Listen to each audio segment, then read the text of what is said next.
দিন আগে আমাকে এসে বলতেছিল বাবা আল্লাহর কাছে চলে গেছে, ওর একটা দাদা ছিল সে কথাও বলতে আল্লাহর কাছে চলে গেছে। তো তখন আমি ওকে বলছিলাম মাও তো আল্লাহর কাছে চলে যাবে। তখন বলছে না না মা যাবে না, যাবে মা থাকো থাকো, এটা বলতেছে। তখন আল্লাহর কাছে কান্না করে এটাই বলতেছিলাম যে আজকে সে কথাটা বলতেছে যখন আমি থাকবো না, আসলে ও কীভাবে থাকবে। কেন আমু?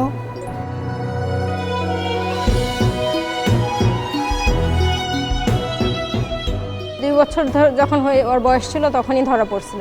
আমি যখন পিজি হসপিটাল নিয়ে গেছি, ডাক্তারকে দেখিয়েছিলাম, তখন উনি ওখানে আমি সেখানে জানতে পেরেছি যে সে অটিজম। এই অটিজমের বিষয়ে আমি তখন জানতাম না। পরিবারে কেউ নেই, আমার সন্তান আর আমি। আমার হাজব্যান্ড মারা গিয়েছে, ওর বয়স যখন 7 বছর ছিল তখন আমার হাজব্যান্ড মারা গিয়েছিল। আমি পরিবার থেকে আঘাত পেয়েছি অনেক। পরিবার, তারপর আমাদের প্রতিবেশী কেউ ভালো চোখে দেখতো না, পাগল ভাবতো। তখন তো অটিজমের বিষয়ে সবাই জানতো না, কিন্তু জানতো মেন্টালি সমস্যা, পাগল।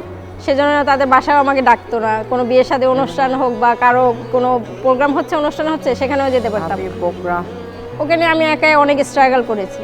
এখন আমার ছেলে সুন্দর সাইকেল চালাইতে পারে, কথা বলতে পারে স্বাভাবিকভাবে, এমনকি আমার স্কুটিও বিয়ে শেষে সুন্দর করে চালাইতে পারে। মাঝে মাঝে আমাকে নিয়েও ঘোরায়। ও আগের থেকে অনেক ইমপ্রুভ হয়েছে, কিন্তু তারপর একটা ভয়ভীতির ভিতরে কাজ করে যে আমি আসলে যখন থাকবো না আমার বাচ্চাটার কি হবে। বড় হরে কাজ করে তোমাকে খাওয়াবো। হ্যাঁ, বলো এটিএন নিউজকে ধন্যবাদ। ধন্যবাদ।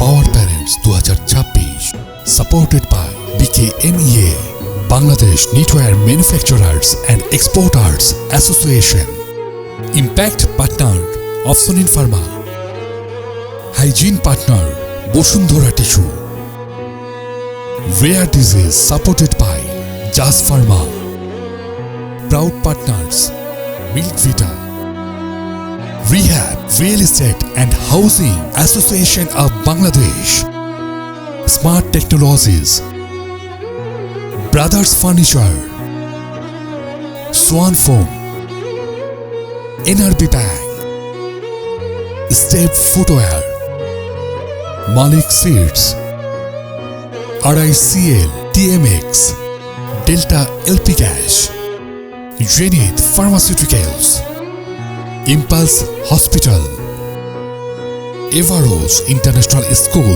Lalmatia, Goldmark Chocolate, Matribhumi City, Incredible, RRP Group, Man's World,